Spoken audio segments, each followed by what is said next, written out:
नमस्कार, संभव digital app पे आप सभी का स्वागत है।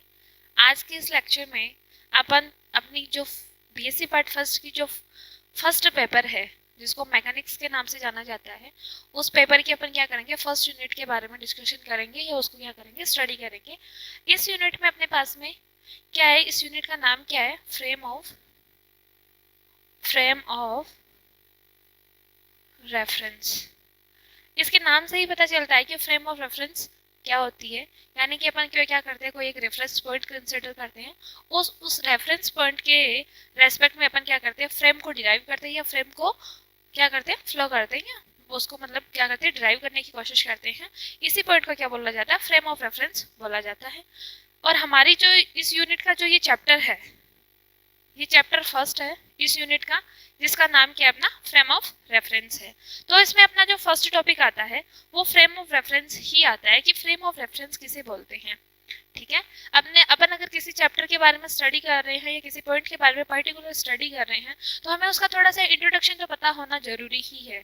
तो उसका फ्रेम ऑफ रेफरेंस का फिजिकल मीन क्या है या उसका इंट्रोडक्शन क्या है, अपन उसके बारे में डिस्कशन करते हैं। जैसे कि मैं तुम लोगों को एक छोटा सा एग्जाम्पल लेके बताती हूँ। छोटा सा एग्जाम्पल लेते हैं अपन कि मैं ये पूछती हूँ कि दिल्ली कितना दूर है। मैं एक छोटा सा एग्जाम्पल लेती हूँ कि दिल्ली की कितनी डिस्टेंस है।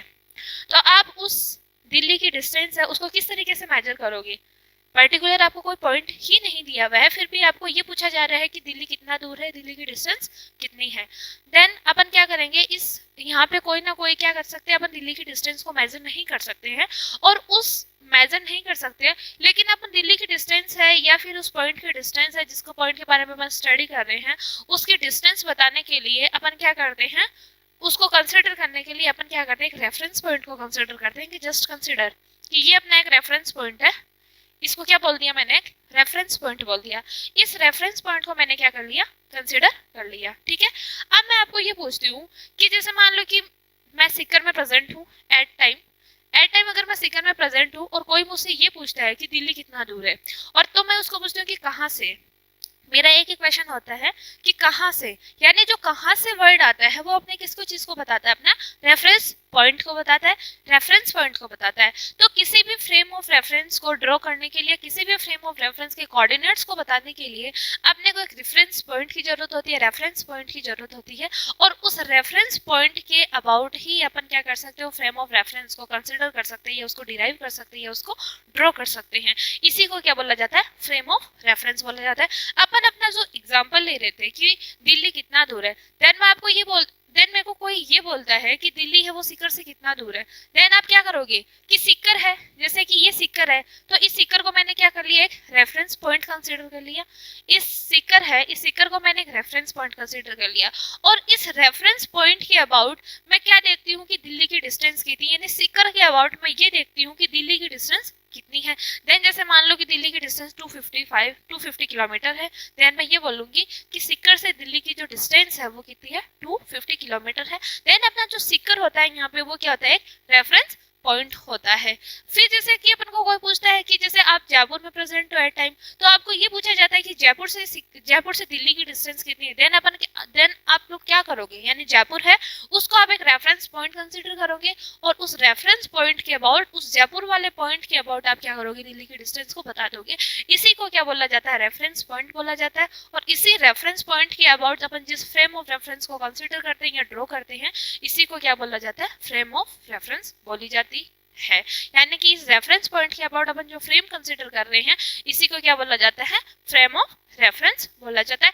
ये यूनिट बहुत इंटरेस्टिंग यूनिट है, और आज के इस लेक्चर में मैं आपको इससे आने वाले 2 क्वेश्चन हैं जो मोस्टली एग्जाम में पूछा ही जाता है, उसके बारे में अपन क्या करेंगे, यहाँ पे डिस्कस करेंगे और उनको अच्छे तरीके से समझने की कोशिश करेंगे कि वो जो 2 पॉइंट्स होते हैं वो क्या है, या अपने जो 2 टॉपिक्स है वो क्या है, इनके बारे में अपन बहुत बढ़िया तरीके से डिस्कस करेंगे।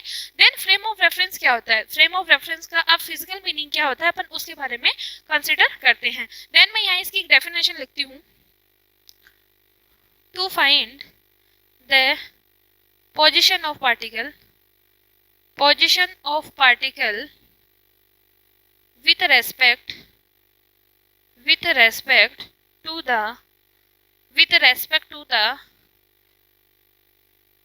reference point, with respect to the reference point. To find the position of particle with respect to reference point is called frame of reference, is called frame of reference. इसको क्या बोला जाता है? अपना फ्रेम ऑफ रेफरेंस बोली जाती है। फिर अपन क्या करते हैं कि अपना जो सेकंड पॉइंट आता है, इसमें अपन ने फ्रेम ऑफ रेफरेंस का फिजिकल मीनिंग समझ लिया है, इसका अपन ने एग्जांपल बता दिया है, अपन ने इसकी डेफिनेशन लिख ली है। बाकी आपको जो अच्छी तरीके से जो इन चीज़ों की डेफिनेशन है, आपको जो डेरिवेशन की एकदम सही तरीके से मैथमेटिकल कैलकुलेशन आपको जिस तरीके से एग्जाम में लिख के आना है, ताकि आपको आउट मार्क्स मिले, यानी कि पूरे में से पूरे मार्क्स मिले, देन आपको क्या करना है, इसी अच्छे से नोट्स प्रोवाइड करवाए जाएंगे ऐप में। तो आप उन नोट्स से क्या करोगे, नोट्स को फोटोकॉपी निकलवा लेना, उनको जीरोक्स निकलवा के, और फिर जैसे जैसे आपको पढ़ाया जाता है वैसे वैसे आप क्या करोगे, उनको देखते जाओगे, डिस्कस करते जाओगे, समझते जाओगे। ठीक है। फिर अपन क्या बोलते हैं कि फ्रेम ऑफ रेफरेंस है, उसके बारे में अपन और क्या बोल सकते हैं कि फ्रेम ऑफ रेफरेंस होती है, फ्रेम ऑफ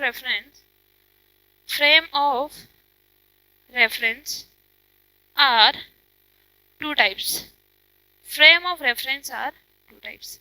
यानी अपन क्या बोलते हैं कि जो फ्रेम ऑफ रेफरेंस होती है, जो अपनी फ्रेम ऑफ रेफरेंस होती है, वो क्या होती है? दो टाइप की होती है।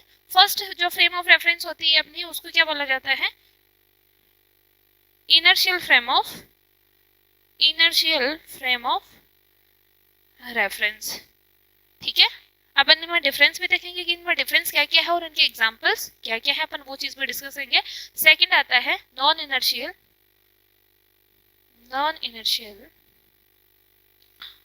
Frame of reference. ठीक है। अपने जो फर्स्ट जो फ्रेम ऑफ रेफरेंस होती है वो दो टाइप की होती है, और वो दो टाइप इसके कौन कौन से होते हैं? एक इनर्शियल फ्रेम ऑफ रेफरेंस होता है, एक क्या होता है इसका? Non inertial frame of reference होता है। यहाँ तक बात समझ में आ जाती है? तो अपन क्या करते हैं, इनर्शियल फ्रेम ऑफ रेफरेंस और non inertial frame of reference के बारे में स्टडी करते हैं कि ये जो इनर्शियल फ्रेम और नॉन इनर्शियल फ्रेम होती है उनमें क्या डिफरेंस क्रिएट होता है। अपन इसके बारे में थोड़ा सा डिस्कस करने की कोशिश करते हैं। तो अपन क्या करते हैं कि अपन देखो यहीं पे लिख लेते हैं inertial frame of reference, inertial frame of reference, inertial frame of reference. कि इनर्शियल फ्रेम ऑफ रेफरेंस किसे बोला जाता है? अपन इनर्शियल फ्रेम ऑफ रेफरेंस को क्या बता सकते हैं कि ए फ्रेम, इसको मैं इस तरीके लिख सकती हूँ, a frame which is move, a frame which is move with a constant velocity with respect to the another rest frame। यानी कि अपने पास में कोई एक फ्रेम ऑफ रेफरेंस है, यानी कि अपन क्या करते हैं, किसी एक फ्रेम ऑफ रेफरेंस है उसको किसी दूसरे फ्रेम ऑफ रेफरेंस के अबाउट देखते हैं, तो वो जो अपन क्या होती है, जो एक फ्रेम ऑफ रेफरेंस होती है वो दूसरी फ्रेम ऑफ रेफरेंस होती है, जो कि अपन क्या कंसीडर कर रहे हैं, रेस्ट में है। तो उसके अबाउट वो जो अपनी फ्रेम ऑफ रेफरेंस है वो कांस्टेंट वेलोसिटी के साथ में यदि मूव कर रही है, अगर उसकी वेलोसिटी है वो कांस्टेंट है, वेरिएबल नहीं है या यूनिफॉर्म वेलोसिटी है, देन अपनी जो फ्रेम ऑफ रेफरेंस होती है वो कौन सी फ्रेम ऑफ रेफरेंस होती है? इनर्शियल फ्रेम ऑफ रेफरेंस होती है। Rest frame, this is known as inertial frame of reference, inertial frame of reference। जैसे इसको देखो अपन थोड़ा डायग्राम के साथ में रिप्रेजेंट करते हैं। मैं इसका डायग्राम बनाने की कोशिश करती हूँ ताकि तुम लोगों को अच्छे से समझ में आए। ठीक है। इसका डायग्राम क्या है कि जैसे मान लो अपने पास में ये कोई फ्रेम है, ठीक है, ये एस फ्रेम है, और ये क्या है अपनी एस डैश फ्रेम है। ये जेड है, ये एक्स है, ये वाई है, ये एक्स है, ये वाई है, ये जेड है, इसके कोऑर्डिनेट्स को मैंने डैश ले लिया। ठीक है। तो यानी क्या हो रही, अगर ये फ्रेम, मैंने क्या बोला कि एक फ्रेम है वो किसी दूसरे फ्रेम के रेस्पेक्ट में क्या कर रही है, कांस्टेंट वेलोसिटी के साथ में मूव कर रही है, देन अपनी जो अपनी फ्रेम ऑफ रेफरेंस होती है वो कौन से फ्रेम ऑफ रेफरेंस के नाम से जानी जाती है? इनर्शियल फ्रेम ऑफ रेफरेंस के नाम से जानी जाती है। देन अगर इसको ये बोल सकते हो कि अगर ये frame v is equal to constant, इसकी जो वेलोसिटी है वो कांस्टेंट है, ये जो एस डैश फ्रेम है वो एस फ्रेम के रेस्पेक्ट में यदि क्या कर रही है, कांस्टेंट वेलोसिटी के साथ में मूव कर रही है। मूव कौन से, देखो अपन इसको इस तरीके से स्टडी करते हैं कि जब अपनी जो एस डैश फ्रेम है वो क्या कर रही है, मूव कर रही है। एज इट इज फ्रेम है वो मूव कर रही है, किसके रेस्पेक्ट में मूव कर रही है, किसके रेस्पेक्ट में मूव कर रही है, एस फ्रेम के रेस्पेक्ट में मूव कर रही है, जो अपनी क्या है रेस्ट पे है, जो रेस्ट फ्रेम है, जो अपनी क्या है रेस्ट फ्रेम है। तो अगर क्या कर रही है एज इट इज फ्रेम है वो एस फ्रेम के रेस्पेक्ट में यदि कांस्टेंट वेलोसिटी के साथ में मूव कर रही है, v इज इक्वल टू क्या है अपना कांस्टेंट या फिर क्या है यूनिफॉर्म है, देन कांस्टेंट वेलोसिटी के साथ में मूव कर रही है, तो इस टाइप की जो भी अपनी फ्रेम ऑफ रेफरेंस होती है वो किसके नाम से जानी जाती है, इनर्शियल फ्रेम ऑफ रेफरेंस के नाम से जानी जाती है। ठीक है, देन अगर अपना v कांस्टेंट है then a is equal to क्या हो जाएगा अपना 0 हो जाएगा। a 0 किसे होता है, जैसे कि अपने को पता है कि dv upon dt is equal to क्या बोला जाता है, a को बोला जाता है, एक्सेलरेशन को बोला जाता है। देन अपन क्या बोलते हैं v अगर कांस्टेंट है, v की टर्म कांस्टेंट है, देन मैं अगर इसका डेरिवेटिव करती हूँ dv अपॉन dt वो 0 हो जाएगा। कांस्टेंट का जो डेरिवेटिव होता है वो कितना होता है 0 होता है। देन अपना जो एक्सेलरेशन होता है वो क्या होता है 0 हो जाता है। देन अपन क्या कर सकते हैं यहाँ से एक पॉइंट और बता सकते हैं कि a frame of reference in which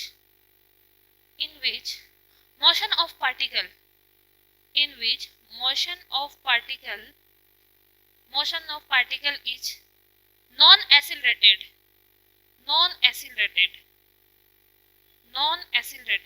is called inertial frame of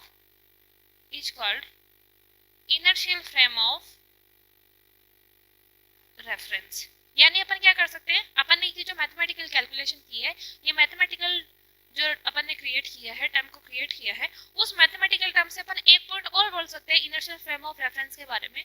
और अपना वो पॉइंट क्या है कि ए फ्रेम ऑफ रेफरेंस यानी कि कोई भी अपने पास में फ्रेम है, a frame of reference in which motion of particle, यानी कि कोई भी फ्रेम है, उस फ्रेम में मान लेते हैं ये कोई पॉइंट पी है, ये कोई पॉइंट पी है, इस पॉइंट पे क्या करके एम मास का पार्टिकल रखा हुआ है। ठीक है, ये कोई पॉइंट पी है, या फिर इसको यहाँ से मान लेती हूँ, ये कोई पॉइंट पी है, इस पी पॉइंट पे एम मास का कोई पार्टिकल रखा हुआ है। तो ये जो अपना पार्टिकल है, अपना जो पार्टिकल है मास एम का, वो क्या कर रहा है नॉन एक्सेलरेटेड मोशन कर रहा है, यानी कि उसके पास में एक्सेलरेशन की वैल्यू क्या है 0 है। यहाँ से देखा ना अपन ने एक्सेलरेशन की वैल्यू 0 आ रही है, तो अगर उसके पास में एक्सेलरेशन की वैल्यू 0 है, देन इस टाइप की जो फ्रेम होती है वो कौन सी फ्रेम कहलाती है, अपनी इनर्शियल फ्रेम ऑफ रेफरेंस कहलाती है। यानी इनर्शियल फ्रेम ऑफ रेफरेंस के अपन ने 2 पॉइंट्स बताए हैं। एक पॉइंट तो क्या बताया है कि अपनी कोई भी फ्रेम है वो किसी दूसरे फ्रेम के रेस्पेक्ट में क्या कर रही है, कांस्टेंट वेलोसिटी के साथ में मूव कर रही है। A frame which is move with constant velocity about the second frame about the another frame which is on the rest is called inertial frame of reference. And अपना यहाँ से जो दूसरा टर्म आता है या दूसरा जो पॉइंट आता है इनर्शियल फ्रेम ऑफ रेफरेंस के बारे में, वो क्या आता है कि a frame of reference in which motion of particle non accelerated is called inertial frame of reference. ठीक है, यानी एक्सेलरेशन की वैल्यू क्या हो जाएगी यहाँ पे, since a is equal to 0, यही हो जाएगा since a is equal to 0। अपने पास में यहाँ से 2 क्या आते हैं फॉर्म आते हैं या 2 पॉइंट्स आते हैं। फिर अपन तीसरे पॉइंट की बात करते हैं। अपन क्या करते हैं इसी इनर्शियल फ्रेम ऑफ रेफरेंस के बारे में एक पॉइंट की और बात करते हैं।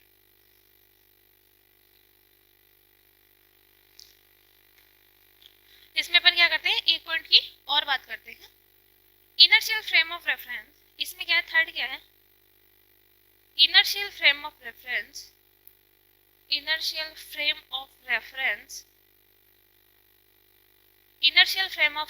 फॉलो या obeys न्यूटन्स लॉ।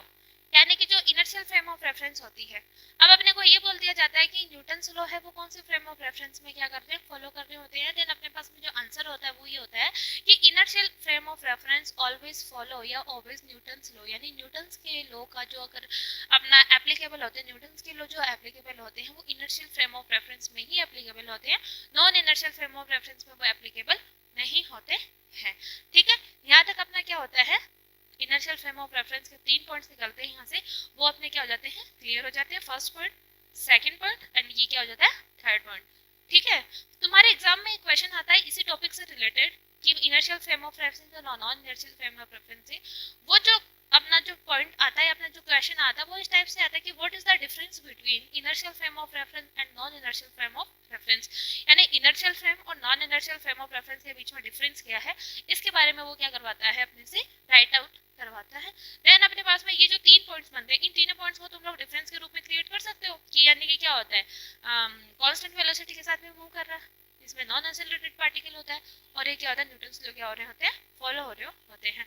फिर अपन क्या करते हैं कि अपना जो दूसरा फ्रेम ऑफ रेफरेंस है उसके बारे में स्टडी करते हैं, इसको देख लो अच्छे से एक बार। अब इसके बाद में हमारा जो टॉपिक है वो टॉपिक क्या है, non inertial frame of reference. Non inertial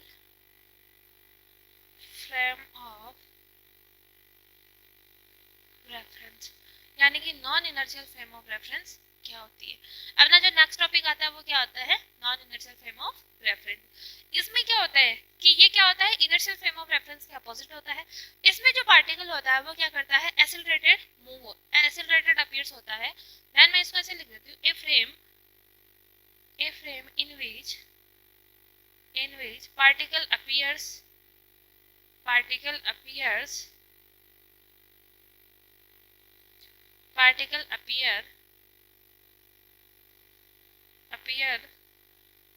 a frame in which particle appears due to external force, particle appear due to external force to be accelerated, यानी जो अपना जो पार्टिकल होता है वो एक्सेलरेटेड मूव होता है, means a frame which is move with variable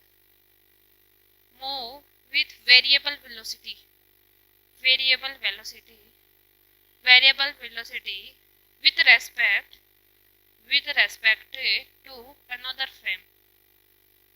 respect to another frame, is called non-inertial frame of reference. यानी कि non inertial frame of reference क्या बोला जाता है कि a frame which is move with a variable velocity with respect to another frame is called non inertial frame of reference. या second ऐसे बोला जाता है कि a frame in which particle appear due to external force to be accelerated, यानी कि अपने जो पार्टिकल की मोशन होती है वो मोशन क्या होती है, एक्सेलरेटेड अपीयर होती है, एक्सेलरेटेड दिखाई देती है। ऐसे फ्रेम ऑफ रेफरेंस को क्या बोला जाता है, non inertial frame of reference बोला जाता है। मैं इसका एक डायग्राम का रिप्रेजेंटेशन कर रही हूँ। ये तो अपनी एस फ्रेम है और ये अपनी क्या है, एक एस डैश फ्रेम है, ठीक है। ये एस डैश फ्रेम है वो मूव कर रही है विथ नॉट इक्वल्स टू 0, या फिर क्या है, नॉट इक्वल्स टू कांस्टेंट, ऐसे बोल सकती हूँ मैं इसको, not equals to constant, this is variable. Constant नहीं है तो ये क्या हो जाएगा यहाँ पे, अगर ये कांस्टेंट नहीं है देन ये क्या हो जाएगा, वेरिएबल हो जाएगा। v not equals to constant then a not equals to 0, यानी a की वैल्यू क्या हो जाएगी, 0 नहीं होगी, यही तो हो जाएगा ना। That means particle acceleration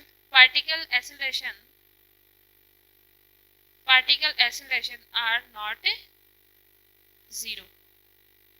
Particle acceleration are not 0 means accelerated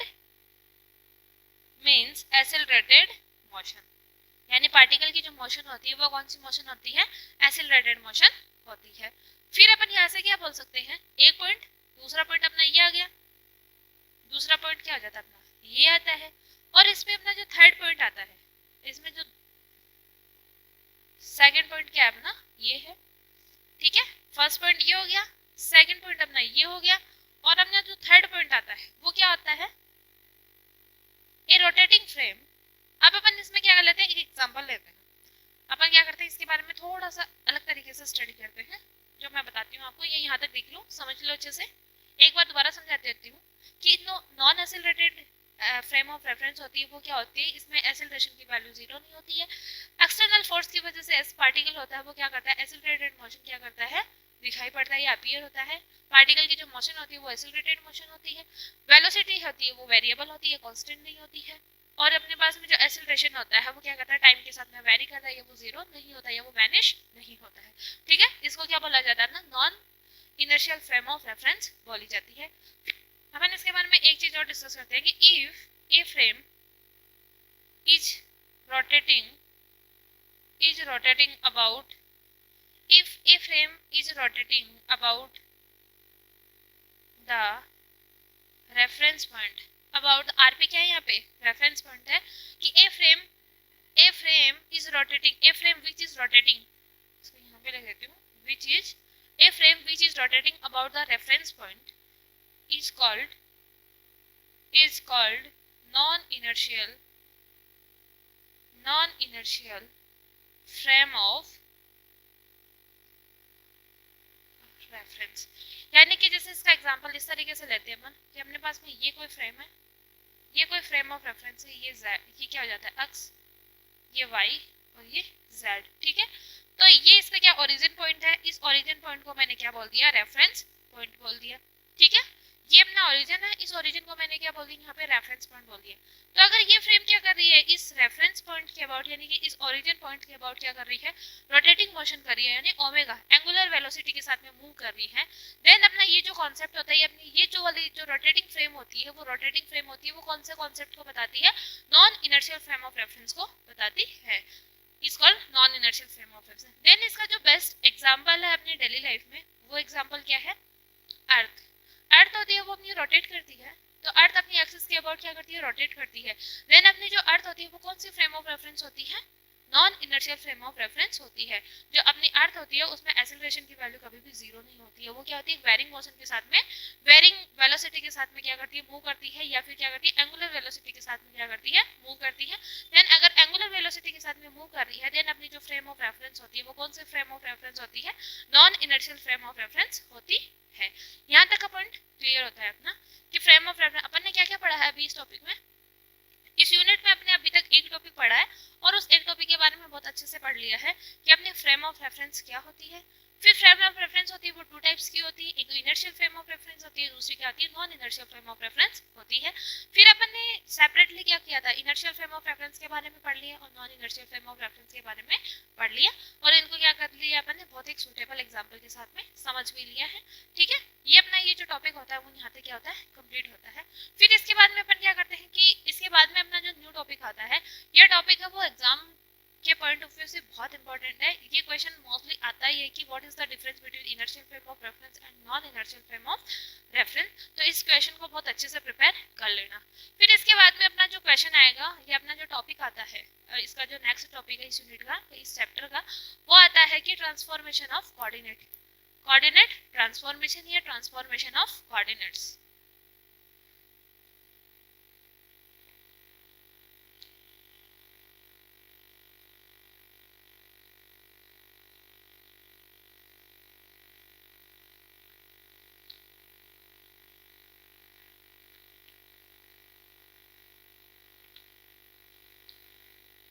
फिर अपना क्या आता है नेक्स्ट टॉपिक आता है और उस नेक्स्ट टॉपिक का नाम है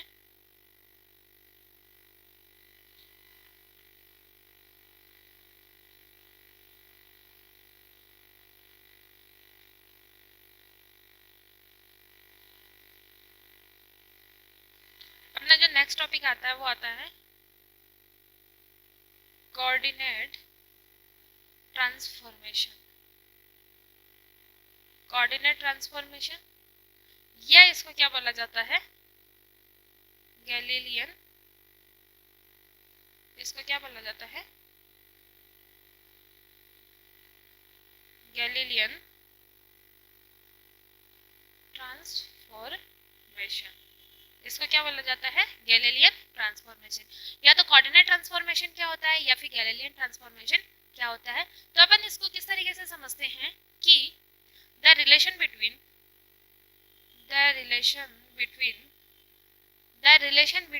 coordinates with respect the relation between coordinates of a frame of reference of a frame of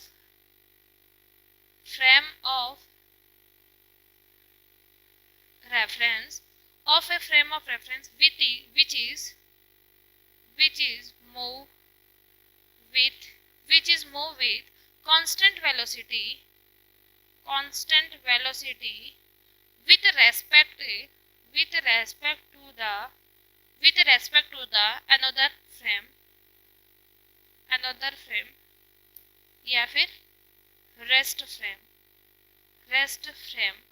with respect to the another frame या rest frame is called coordinate transformation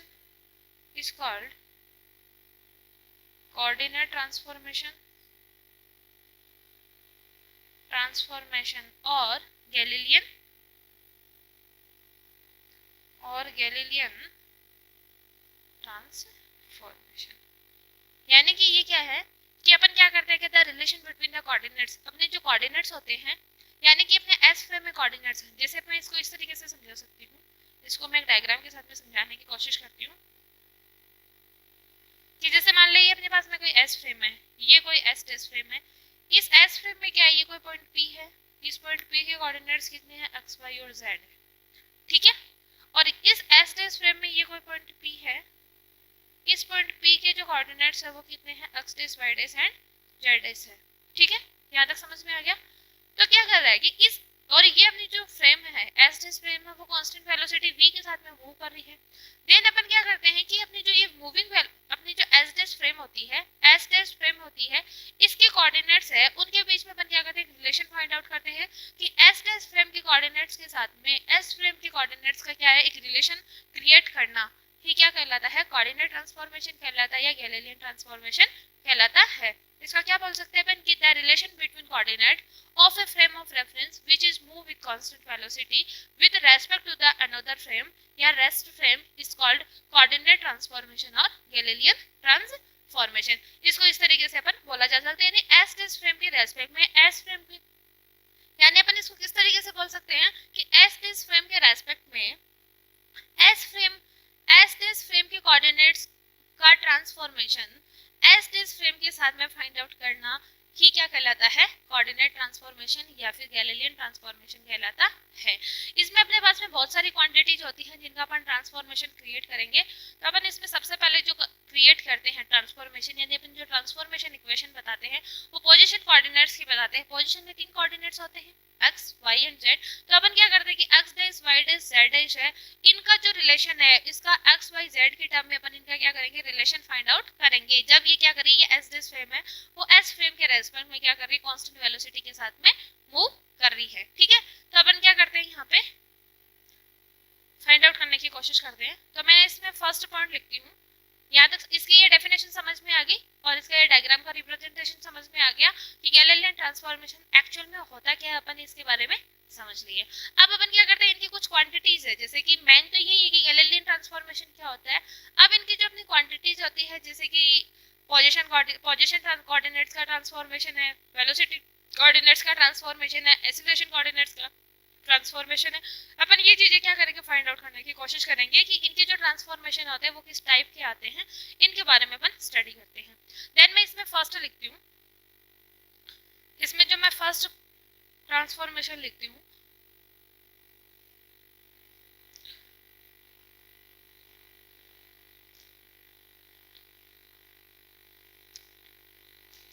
इसमें मेरा जो फर्स्ट आता है वो आता है पोजीशन ट्रांसफॉर्मेशन, ठीक है। पोजीशन ट्रांसफॉर्मेशन फाइंड आउट करते हैं। अपन क्या करते हैं, एक डायग्राम का रिप्रेजेंटेशन करते हैं। ये अपने पास में एस फ्रेम है और ये अपने पास में क्या है, एस डैश फ्रेम है, ठीक है। ये क्या हो जाता है, एक्स वाई एंड जेड, ये आ जाता है अपना X dash Y dash and Z dash, ठीक है। ये अपना क्या आ जाता है, जेड डैश। ये जो फ्रेम है एस डैश फ्रेम है वो v वेलोसिटी के साथ में मूव कर रही है और किसके रेस्पेक्ट में मूव कर रही है, या एस फ्रेम के रेस्पेक्ट में मूव कर रही है। फिर इसके जो कोऑर्डिनेट्स हैं, लेट यहाँ पे कोई पॉइंट P है, इस पॉइंट P के कोऑर्डिनेट्स कितने हैं, एक्स वाई जेड है, और इस पॉइंट के जो कोऑर्डिनेट्स है वो क्या है, x dash Y dash and Z dash है। एट प्रेजेंट क्या है कि ये दोनों जो वेलोसिटीज है अपने ये जो दोनों फ्रेम्स है वो फ्रेम्स क्या है, एक ही टाइम t पे अवेलेबल है, बोथ टाइम आर सेम। इस वाले केस में अभी तक क्या है, टाइम इज सेम, यानी टाइम सेम है। फिर अपन क्या करते हैं कि कुछ टाइम बाद में आफ्टर सम टाइम क्या होता है कि अपनी ये जो दोनों फ्रेम्स होती है, जैसे कि मैं ये मान लेती हूँ,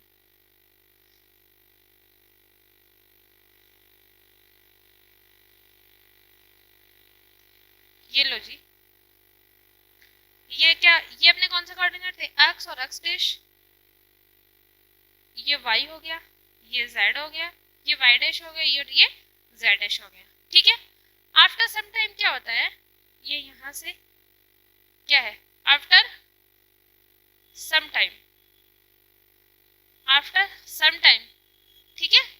पहले अगर इन दोनों का टाइम सेम है, देन अपनी जो ये दोनों जो फ्रेम्स है वो एस फ्रेम और एस डैश फ्रेम है, इन दोनों के जो कोऑर्डिनेट्स है वो एक्स वाई जेड है, उसकी X dash Y dash Z dash coordinate है, और दोनों अलग अलग जगहों पे अवेलेबल है, दोनों के जो पॉइंट्स है वो पी है, वो क्या है, अपनी अपनी जगह पे सिचुएटेड है, अपन ये मान सकते हैं। फिर क्या होता है आफ्टर सम टाइम, क्या होता है कि इसका तो पॉइंट पी ये रहा और इसका पॉइंट पी ये रहा, ये दोनों फ्रेम्स क्या होती है, एक दूसरे के साथ में ओवरलैप कर जाती है, या फिर ये जो फ्रेम्स है वो क्या होता है आफ्टर टी टाइम यहाँ अवेलेबल हो जाती है, ये यहाँ पे आ जाती है, और इसकी वेलोसिटी जो अपनी एस डैश फ्रेम है, इस एस डैश फ्रेम की वेलोसिटी कितनी है, v है।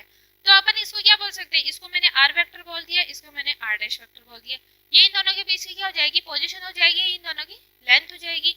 फिर अपने पास में ये वाला जो पॉइंट हो जाएगा, ये वाली डिस्टेंस तो कितनी हो जाएगी, यानी एस फ्रेम के ओरिजिन से पी पॉइंट के बीच की डिस्टेंस तो कितनी हो जाएगी, r वेक्टर, और एस डैश फ्रेम यानी ओ डैश पॉइंट से पी पॉइंट तक के बीच की डिस्टेंस कितनी हो जाएगी, आर डैश हो जाएगी, और अपनी ये वाली जो डिस्टेंस है वो कितनी हो जाएगी, वीटी, यही हो जाएगी ना, वीटी।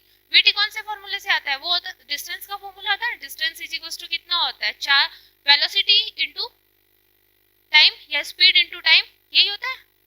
तो अपन ने यहाँ से ये कैलकुलेट कर लिया, और ये वाली वैल्यू कितनी हो जाएगी, वीटी हो जाएगी।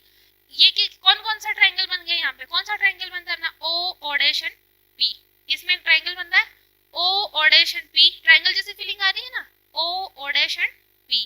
देन मैं इसको इस तरीके से लिख सकती हूँ,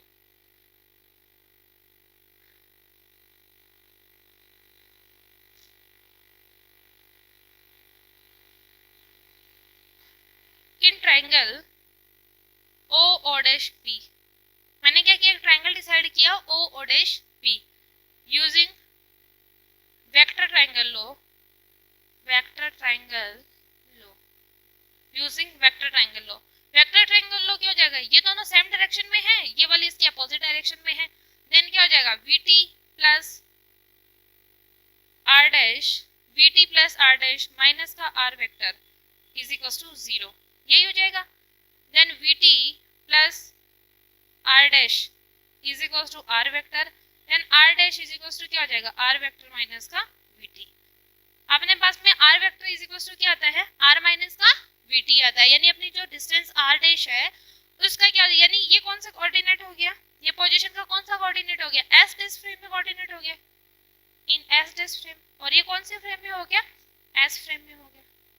देन मैंने क्या बोला था, कोऑर्डिनेट ट्रांसफॉर्मेशन या फिर गैलीलियन ट्रांसफॉर्मेशन में क्या बोला था कि the relation between the coordinates, the relation between the coordinates of frame S dash and S dash frame, यानी एस फ्रेम का एस डैश फ्रेम के रेस्पेक्ट में जब वो मूव कर रही है, देन जो कोऑर्डिनेट्स का जो रिलेशन होता है इन्हीं को क्या बोला जाता है, अपन को कोऑर्डिनेट ट्रांसफॉर्मेशन या फिर गैलीलियन ट्रांसफॉर्मेशन बोला जा सकता है। देन आर डैश कोऑर्डिनेट है, आर डैश कोऑर्डिनेट का आर डैश कोऑर्डिनेट वो एस डैश फ्रेम का कोऑर्डिनेट है, और जो आर कोऑर्डिनेट है वो कौन से फ्रेम का है, एस फ्रेम का है, यानी एस डैश फ्रेम का एस फ्रेम के रेस्पेक्ट में या एस डैश फ्रेम के कोऑर्डिनेट का एस फ्रेम के कोऑर्डिनेट्स में क्या होता है, ट्रांसफॉर्मेशन हो गया, ये इनके बीच में एक रिलेशन डिराइव हो गया, और इसी रिलेशन को क्या बोलते हैं अपन, पोजीशन ट्रांसफॉर्मेशन बोलते हैं।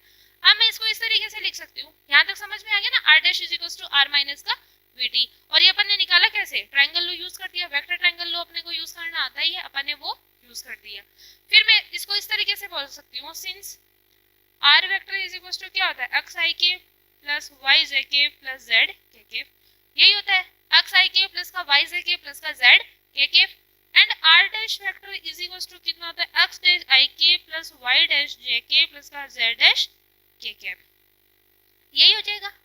देन मैं इसमें क्या करती हूँ कि ये तो किसके टर्म में है, पोजीशन के टर्म में है, लेकिन मैं इनको क्या करती हूँ, अलग अलग कोऑर्डिनेट्स के टर्म में फाइंड आउट करने की कोशिश करती हूँ, यानी एक्स कोऑर्डिनेट है, वाई कोऑर्डिनेट है, जेड कोऑर्डिनेट है, इनकी अलग ट्रांसफॉर्मेशन है उनको फाइंड आउट करने की कोशिश करती हूँ।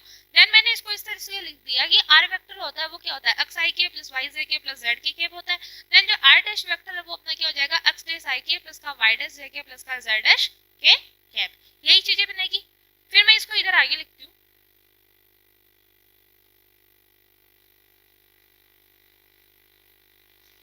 मैंने क्या किया, इन दोनों, इसको इक्वेशन नंबर 1 दे दिया, इसको इक्वेशन नंबर 2 दे दिया, ठीक है। तो मैंने लिखा पुट इक्वेशन 2 इन इक्वेशन 1। मैंने क्या किया, इक्वेशन 2 है उसको इक्वेशन नंबर 1 में पुट कर दिया।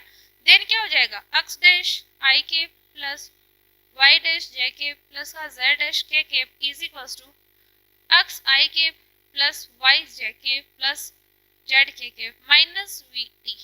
अब एक चीज देखो, अपन ने डायग्राम को तो रफ कर दिया, एक बार दोबारा बनाने की कोशिश करते हैं। अब ना ये जो वीटी है, ये वीटी कौन सी डायरेक्शन में है, अपन ये चीज फाइंड आउट करते हैं। देखो अपन ने जो डायग्राम बनाया था वो इसी तरीके से बनाया था ना, ये लो, ये कौन सी फ्रेम हो गई, एस फ्रेम, ये एस डैश फ्रेम हो गई, ये एस डैश फ्रेम, ये एस फ्रेम, ये वाला पॉइंट पी, ये वाली वीटी, ये आर वेक्टर, ये आर डैश वेक्टर, यही चीजें तो थी ना। अब ये देखो वेलोसिटी v है, वेलोसिटी, ये जो फ्रेम है वो v के रेस्पेक्ट में मूव कर रही है। इधर अपन ने x वाला कोऑर्डिनेट लेते हैं, इधर अपन y वाला कोऑर्डिनेट लेते हैं, इधर अपन z वाला कोऑर्डिनेट लेते हैं, यही चीजें लेते हैं ना फ्रेम ऑफ रेफरेंस में, या अपन जब फ्रेम बनाते हैं उसमें इसी तरीके से बनाते हैं। अब ये देखो जो एस डैश फ्रेम है, एस डैश फ्रेम की जो वेलोसिटी है वो कौन सी डायरेक्शन में जा रही है, x डायरेक्शन में जा रही है। कौन सी वाली डायरेक्शन में जा रही है, x वाली डायरेक्शन में जा रही है। देन अपन यहाँ से क्या कर सकते हैं, जो vt की डायरेक्शन है, यानी ये जो vt की डायरेक्शन है वो भी कौन सी हो जाएगी, आई कैप की डायरेक्शन हो जाएगी। vt है उसकी डायरेक्शन भी कौन सी हो जाएगी, आई कैप की डायरेक्शन हो जाएगी। अपने पास में ये इक्वेशन बन जाती है। फिर मैं लिखती हूँ compare both side, compare both side. Then तुम दोनों साइड में क्या करोगे, कंपेयर करोगे। देन इसमें देखो एक्स डैश की आई कैप की टर्म देखो, ये देखो आई कैप की टर्म, ये आई कैप की टर्म, ये आई कैप की टर्म। देन क्या हो जाएगा, X dash is equals to x minus का वीटी, यही बनेगा ना। अगर अपन आई कैप की टर्म्स को क्या करेंगे, कंपैरिजन करेंगे दोनों तरफ।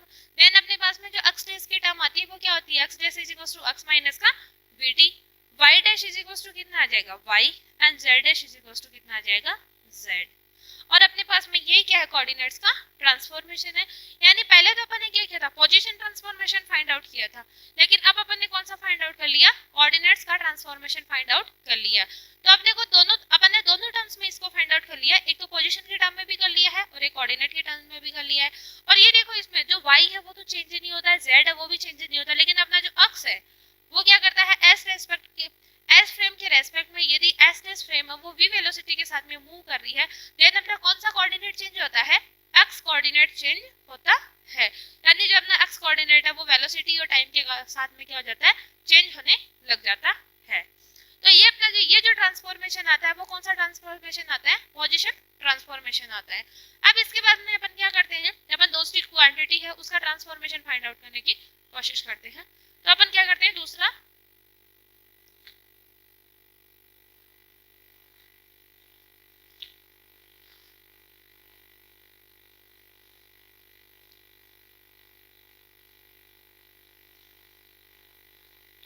अपने पास में जो दूसरा पॉइंट है, दूसरा ट्रांसफॉर्मेशन है वो कौन सा आ जाएगा, वेलोसिटी ट्रांसफॉर्मेशन। दूसरा क्या है अपना, वेलोसिटी ट्रांसफॉर्मेशन। इसमें क्या है, since we know that position transformation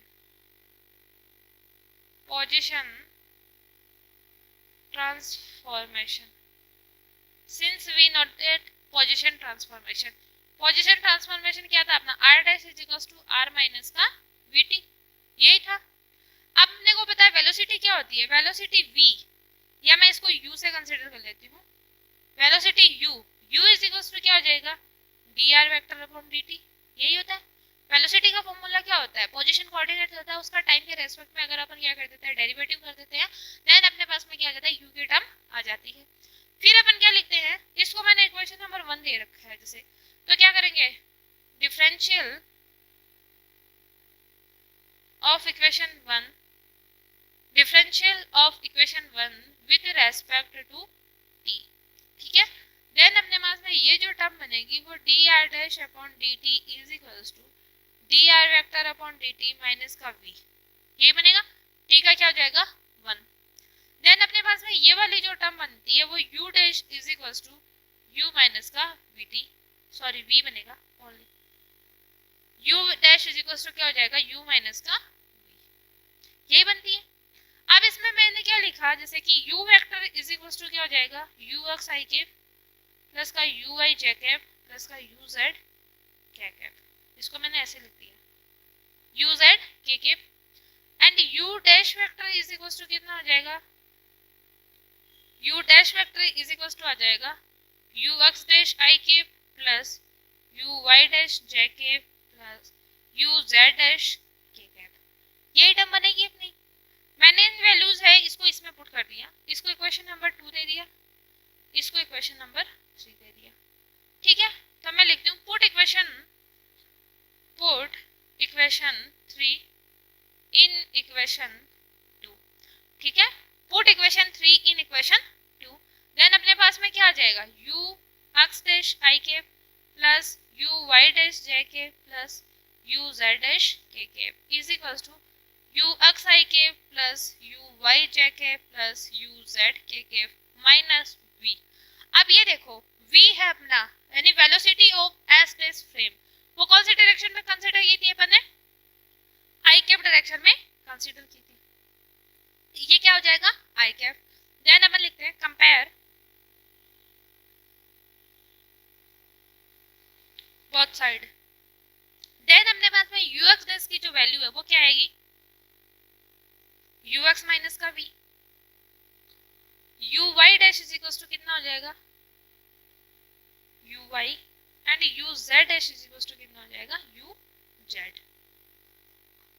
then यहां से भी अपने को क्या पता चल रहा है कि वेलोसिटी का कौन सा कोऑर्डिनेट चेंज हो रहा है, x वाला कोऑर्डिनेट चेंज हो रहा है, बाकी y वाला कोऑर्डिनेट और z वाला कोऑर्डिनेट है वो एज इट इज सेम आ जाता है। तो अपन ने दो ट्रांसफॉर्मेशन फाइंड आउट कर लिए, एक तो अपन ने पोजीशन ट्रांसफॉर्मेशन फाइंड आउट कर लिया है, एक अपन ने वेलोसिटी ट्रांसफॉर्मेशन फाइंड आउट कर लिया है। इस टॉपिक क्या आता है एक्सेलरेशन ट्रांसफॉर्मेशन, अपन ने पोजीशन ट्रांसफॉर्मेशन और वेलोसिटी ट्रांसफॉर्मेशन के बारे में स्टडी कर लिया है। अब अपन क्या करते हैं एक्सेलरेशन ट्रांसफॉर्मेशन के बारे में स्टडी करते हैं, ये एक्सेलरेशन की वैल्यू है वो किस तरीके से वेरी करती है, उसका कौन सा कोऑर्डिनेट वेरी करता है और उसका कौन सा कोऑर्डिनेट वेरी नहीं करता है, इसके बारे में अपन क्या करते हैं डिस्कस करते हैं। एक्सेलरेशन होता है वो किसकी टर्म को आता है, acceleration a is equals to dv upon dt होता है, यानी वेलोसिटी का टाइम के रेस्पेक्ट में जब डेरिवेटिव किया जाता है देन अपने को कौन सी टर्म मिलती है एक्सेलरेशन की टर्म मिलती है। अब अपने को पता है कि acceleration u dash is equals to u minus का v आया था, यही आया था acceleration u dash is equals to u minus का v आया था, यही बात है। देन अपन क्या करते हैं कि डिफरेंशियल या derivative of above equation with respect to t, then ये क्या हो जाएगा du dash upon dt is equals to du upon dt minus d upon dt minus, अब v देखो v वाली जो टर्म है अपने को इस टर्म का देखते हैं, v अपन ने क्या बोला था कांस्टेंट बोला था, देन dv अपॉन dt क्या हो जाएगा 0 हो जाएगा। अपन ने क्या बोला था कि जो अपनी एस डैश फ्रेम है वो कांस्टेंट वेलोसिटी के साथ में मूव है, यानी v की वैल्यू है वो कांस्टेंट है और v की वैल्यू कांस्टेंट मैं ऐसे मान लेती हूँ 5 मीटर पर सेकंड, ये ऐसे मान लेते हैं। देन dv अपॉन dt अपन एक्सेलरेशन की वैल्यू निकाल दे वो 0 आ जाएगी ना, यहाँ से कांस्टेंट है देन इसकी वैल्यू कितनी आ जाएगी 0 आ जाएगी। देन में यहाँ वाले v अपने क्या है कांस्टेंट है, देन ये वाली वैल्यू 0 हो जाएगी ना, ये वाला वेलोसिटी अपने पास में कांस्टेंट है, देन ये वाली वैल्यू कितनी हो जाएगी एक्सेलरेशन के टर्म में 0 हो जाएगी। इतना काम हो गया। फिर इसके बाद में अपन क्या बोलेंगे कि ये वाली टर्म है वो किसको रिप्रेजेंट कर रही है a डैश को, ये किसको रिप्रेजेंट कर रही है a को। देन अपने पास में यहाँ से क्या आता है यानी कि जो एक्सेलरेशन ट्रांसफॉर्मेशन है उसका एस फ्रेम में और एस डैश फ्रेम में कोई चेंजमेंट नहीं आता है, यानी कि जब एस डैश फ्रेम है वो एस फ्रेम के रेस्पेक्ट में वेलोसिटी v के साथ में मूव कर रही है, देन जो अपना एक्सेलरेशन होता है वो क्या होता है इनवेरिएंट होता है, यानी एक्सेलरेशन में कोई चेंजमेंट नहीं होता है। है दोनों जो एक्सेलरेशन की टर्म्स है या फिर किसी क्वांटिटी के जो अपने कोऑर्डिनेट्स है एक्स वाई जेड वाले कोऑर्डिनेट्स है वो सेम आ जाते हैं, देन अपनी जो वैल्यू है वो क्या कहलाती है, इनवेरिएंट क्वांटिटी बोली जाती है। तो मैं यहाँ से ये बोल सकती हूँ then we can say that in Galilean transformation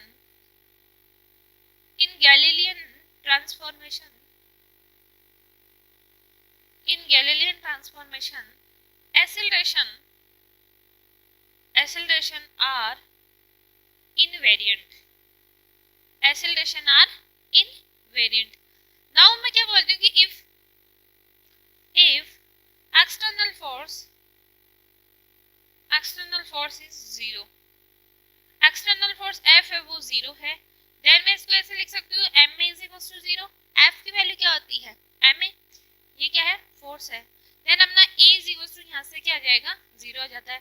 then अपन ये भी बोल सकते हैं कि इनर्शियल फ्रेम ऑफ रेफरेंस होती है, उसमें जो पार्टिकल होता है वो नॉन एक्सेलरेटेड मोशन करता है, और अपना ये जो रिजल्ट आता है वो कौन से वाले रिजल्ट्स आते हैं, इनर्शियल फ्रेम ऑफ रेफरेंस के कॉन्सेप्ट में ही रिजल्ट्स आते हैं। देन अपन ये बोल सकते हैं कि जो गैलीलियन ट्रांसफॉर्मेशन आता है वो सिर्फ इनर्शियल फ्रेम ऑफ रेफरेंस के लिए ही एप्लीकेबल होते हैं, non inertial frame of reference के लिए एप्लीकेबल नहीं होते हैं। इनके लिए अब क्या हो जाता है, non inertial frame of reference के लिए जो गैलीलियन था या गैलीलियन ट्रांसफॉर्मेशन इक्वेशन थी या गैलीलियन इनवेरिएंट का जो टर्म था वो क्या हो जाता है, फेल कर जाता है। और इसके लिए फिर अपन क्या करते हैं, दूसरी चीजें पढ़ते हैं, लॉरेंज आता है, कुछ और चीजें भी आती हैं जो आपके सेकंड ईयर में आता है ये वाला टर्म। तो अपना ये यहाँ तक बीएससी का टॉपिक है वो यहीं तक है कि गैलीलियन ट्रांसफॉर्मेशन क्या है, इसके जितने भी क्वांटिटीज है यानी पोजीशन है, इसका वेलोसिटी है, इसका एक्सेलरेशन है, इन सब के बारे में अपन स्टडी करते हैं कि इनका जो एक कोऑर्डिनेट है दूसरे कोऑर्डिनेट के साथ में किस तरीके का रिलेशन रखता है, उन सारे रिलेशन के बारे में अपन ने स्टडी कर लिया है। फिर अपन ने एक्सेलरेशन ट्रांसफॉर्मेशन के बारे में स्टडी किया। तो एक्सेलरेशन ट्रांसफॉर्मेशन से अपने को क्या पता चलता है कि जो एक्सेलरेशन की जो टर्म होती है, एक्सेलरेशन की जो क्वांटिटी होती है वो गैलीलियन ट्रांसफॉर्मेशन में इनवेरिएंट होती है, इसलिए उसको क्या बोला जाता है, गैलीलियन इनवेरिएंट क्वांटिटी बोली जाती है। फिर अगर यहाँ पे अपन क्या करते हैं, एक्सटर्नल फोर्स की वैल्यू जीरो ले लेते हैं, यानी कि अपन inertial frame of reference consider करते हैं, देन क्या होता है कि अपने पास में एक्सेलरेशन की वैल्यू जीरो आ जाती है। और एक्सेलरेशन की वैल्यू जीरो आना क्या रिप्रेजेंट करता है कि it is represent that particle motion is non accelerated and this concept is tells about the inertial frame of reference. ये अपने को कौन से कॉन्सेप्ट के बारे में बताता है, इनर्शियल फ्रेम ऑफ रेफरेंस के कॉन्सेप्ट के बारे में बताता है। यहाँ तक कि आपका ये टॉपिक कंप्लीट हो जाता है। आज अपने जो इस लेक्चर है, इस लेक्चर में अपन ने दो टॉपिक्स पढ़े थे जो मोस्ट इंपॉर्टेंट है, बहुत ज्यादा इंपॉर्टेंट है एग्जाम के पॉइंट ऑफ व्यू से, और दोनों पॉइंट्स क्या है, बहुत इजी टॉपिक है, बस थोड़ी सी समझ की जरूरत है। तो आप लोगों ने अच्छे से अंडरस्टैंड कर लिया है, मैं ऐसी उम्मीद करती हूँ, ऐसी होप रखती हूँ आप लोगों से कि आपको बहुत अच्छे से समझ में आ गया होगा। बाकी अगर आपकी कोई क्वेरी होती है तो आप अपने पास क्वेरी बॉक्स होगा, उस क्वेरी बॉक्स में अपन क्या करेंगे, आप अपने कमेंट लिख देना, तो हम हमारी जो भी अपना जो है अपने पढ़ाने का तरीका है या आपको समझाने का तरीका है उसमें थोड़ा और इम्प्रूवमेंट करने की कोशिश करेंगे। ठीक है, आज का अपना ये जो लेक्चर है वो यहीं पे, या फिर अपने इस लेक्चर में जो भी टॉपिक्स है वो यहीं पे क्या हो जाते हैं, कंप्लीट हो जाते हैं। इसके बाद में अपन अपना नेक्स्ट टॉपिक पढ़ेंगे, यानी गैलीलियन इनवेरिएंट को अपन मान के, गैलीलियन इनवेरिएंट को कंसीडर करके अपन मोमेंटम कंजर्वेशन लॉ है, बाकी अपना जो और आता है एनर्जी कंजर्वेशन लॉ है, इन लॉज के बारे में अपन क्या करेंगे, स्टडी करेंगे। और अपने जो यूनिट का नाम है वो यूनिट का नाम क्या था, फ्रेम ऑफ रेफरेंस। एक टॉपिक ये आता है इसमें, और इसमें एक दूसरा टॉपिक और आता है, वो आता है कंजर्वेशन ऑफ फिजिकल लॉज। अपने फिजिकल लॉज कौन से थे, एक तो मोमेंटम कंजर्वेशन लॉ था, एनर्जी कंजर्वेशन लॉ था। इन सारे कंजर्वेशन लॉज के बारे में अपन स्टडी करते हैं कि ये गैलीलियन ट्रांसफॉर्मेशन है, इस कॉन्सेप्ट को यूज करके ये इनवेरिएंट होते हैं या इनवेरिएंट नहीं होते हैं। ठीक है।